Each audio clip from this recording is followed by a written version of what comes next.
What? Wait, where am I? Where am I? Where am I? Oh, I'm in an old 1960s apartment. Fantastic. From dealing with a radioactive dino to this shenanigans. I did not ask for this. I accidentally hit my microphone. Whoops. But anyway, this is the new episode of the Brumakian podcast, ladies and gentlemen. My name is Demetrius, and I'm feeling dizzy from spinning around in circles in one place.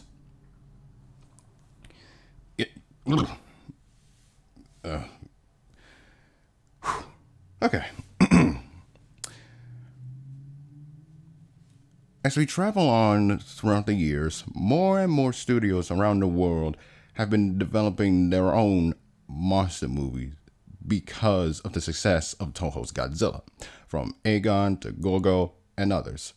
But out of all of those knockoffs that were decent in some, terrible at others, there was one monster who is still recognizable to this day and is hoping to come back to the big screen. Hashtag bring this monster back. Legendary, bring this monster back.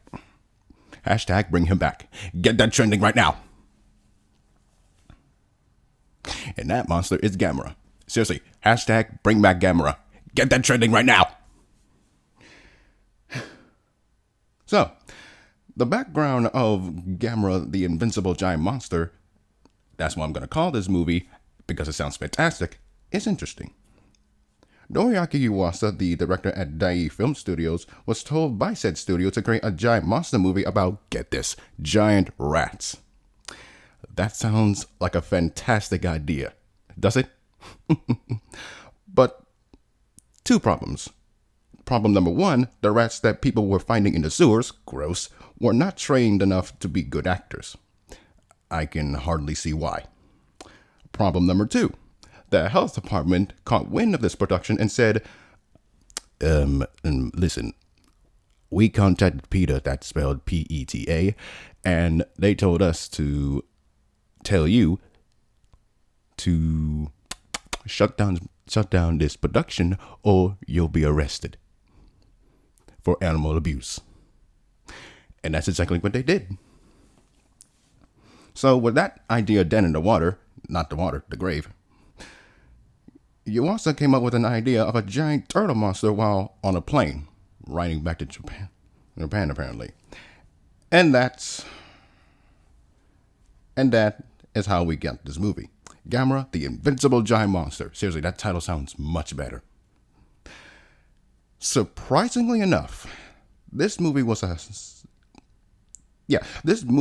hit in Japan and in the US. Why is that? Let's take a look at it, shall we? Now, as usual, I'm reviewing the American version, the only version that I can actually find on YouTube. No, I'm lying. There's the Japanese version right there. I should choose to review the American version, that's all. Anyway, let's get into it.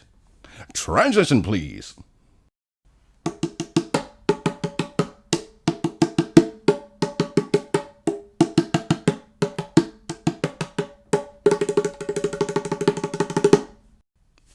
Basically, what happens in this story is a Russian plane carrying a nuke was shot down out of the sky by Americans.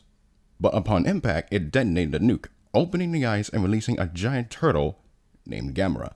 After destroying his ship, Gamera decided to disappear. We'll get to that later, folks. At a lighthouse, a few minutes later, Jesus Christ. A little boy named Toshio is forced to release his pet turtle. PETA? But at least he got a replacement. Not a good replacement. Gamera shows up out of nowhere, okay? And in the dumbest move ever, no, two of the dumbest moves ever, Toshio walks up the lighthouse and decides to get a good look at him, not knowing that said lighthouse is going to be destroyed by Gamera. But upon destroying the lighthouse, Gamera catches the boy before he can fall to his death and gently put him down. I say gently because he literally rocks him out of his hand.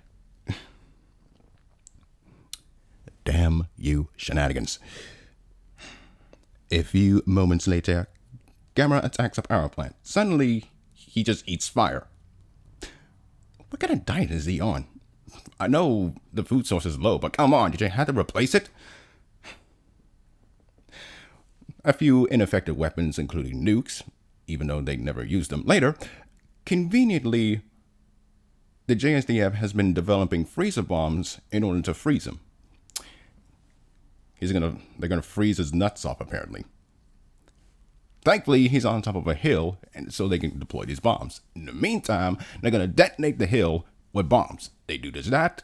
Gamera tumbles under his shell. Damn you, turtle logic. But unlike turtle logic, he goes inside of his shell, fires rockets out of the holes, and starts spitting like a flying saucer. What? As a side note, whoever came up with that idea has to be the most dumbest and yet smartest person in the world. Be honest, the first time you saw that, did you or did you not see that coming? Be honest. I didn't see it coming. As I saw that took place, all I could say to myself was, wait, what? How? Damn you shenanigans. So while Gamera is taking a world tour of his own, back in New York in the UN, in the US version, the ambassadors has created Plan Z, whatever that is. And we'll get to that later. Back in the original movie, Gamera safely, quote unquote, lands in Tokyo Airport. There we go. I say safely.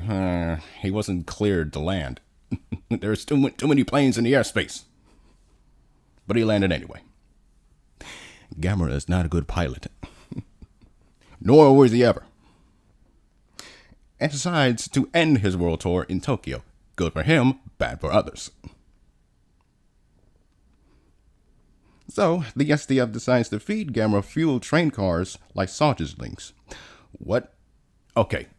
Another side note. What in the world is the deal with trains in monster movies? Why do they have to be the biggest victim of them all? Screw the humans. Screw the main characters. It's the trains that are the real victims. If only they got their revenge many, many years later. If only, if only, if only. Meanwhile, idiot move number 2, Toshio decides to hop on one of the train cars and almost got himself killed. Oh, great. Not only do I have to call PETA, but I also have to call Child Protective Services. Where's the father? Where's the sister? Is no one doing their job? I blame bad parenting. That's all I can say. If you have trouble parenting your kid, you got a problem. Go to parent counseling, please. And also, get this kid in therapy, because I'm sensing a lot of problems, including suicidal. If he's suicidal, get him some help. He's clearly messed up in the head. Anyway, with Plan Z now in place, Gamera is lured to Ushima Island by trail of fire. But shenanigans number 1, Mother Nature decides to say nay and put out the fire. The SDF burns a tent to get his attention. But shenanigans number 2, Mother Nature said nay again. But the volcano god said, I am sick of your shenanigans, Mother Nature, and decides to erupt Mount Mahara, getting Gamera's attention apparently. An unlimited buffet for Gamera? Go on right ahead. But that ends up his downfall, because Plan Z, get this, was to put Gamera inside of a head of a rocket and shoot him into outer space. That was the plan. It actually succeeded, and that's the end of the movie. That was anticlimactic, don't you think?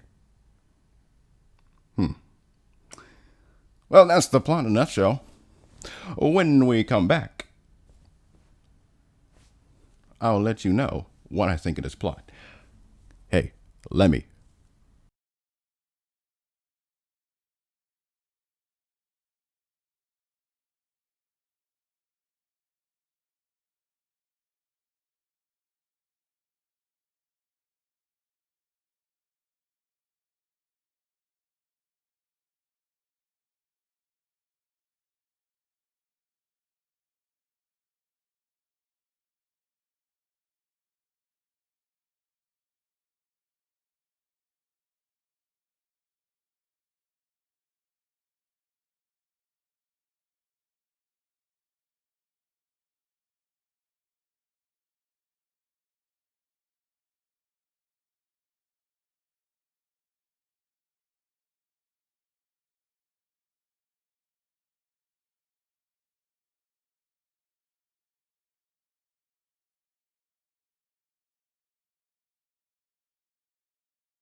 Okay, outside of the Heisei Gamera films, I can easily say that Gamera, the invincible giant monster, is not terrible. In fact, I would even call it alright. It's alright. I'm shocked that this ripoff of a movie is not bad at all. But there are flaws to behold in it. First of all, the story. Very unoriginal. Same trope, different movie, with a little twist in the ending. Human characters, flat. Especially the child. He is an idiot. In the original Japanese version, the scene where he goes down to the beach after Gamera made his appearance at the lighthouse, he thought the turtle that he let go earlier turned into Gamera. As that scene happened, all I can do is... And, let's not forget... Look up idiot in the dictionary. You know what you'll find? Picture me? No! The definition of the word idiot, which you fucking are! Jesus Christ, I know children's minds are not developed yet, but come on! Come on, child! You're supposed to be smarter than an average 5th grader. Apparently, you're not. Well, at least in the US version, they made him, to think his turtle got scared shitless because of Gamera's arrival. That's much better. In the idiot move number 2, where he tries to quote-unquote get closer to Gamera via the fuel train cars, all I can say to myself is, what's the number for Child Protective Services again? And also, somebody is not doing their job as a parent. Also, is this kid suicidal? If he is, get this kid help. Take this kid to therapy. Now, the rest of the characters in the Japanese version can be ranged from tolerable to flat to just downright terrible. And I am making it very, very, very clear that I absolutely cannot stand the English-speaking actors in this movie. Or pretty much in any other Japanese monster movie. With 2 exceptions. And I'm not being sarcastic nor joking. They are awful. In the US version, thankfully, those original scenes are completely removed and replaced with more interesting English inserted scenes. Albert Decker, Brian, how do you say his name?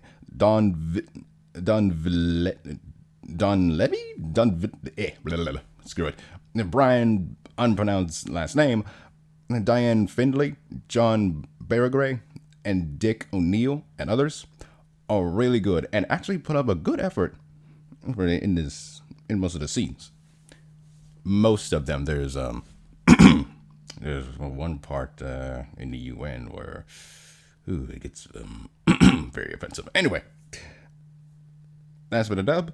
Tolerable at best. Now, moving on. What are these characters doing? Get the shenanigans out of here. The real star is Gamera. Is there any other reason to watch this movie other than Gamera? No, there isn't. He's the best thing about the movie. His design is so simple, yet it works. Plus, he got taxes. Again, whoever thought making him fly like a flying saucer is either an idiot or a genius. Either way, pick your poison.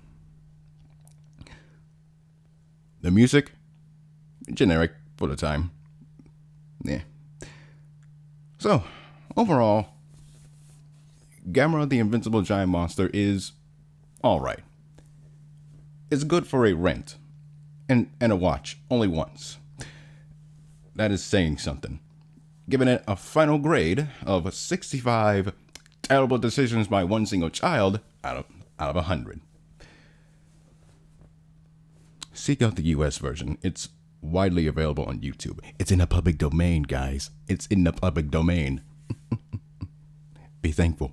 So, next time, ladies and gentlemen, we're getting back to Toho, but this time, we are going into space.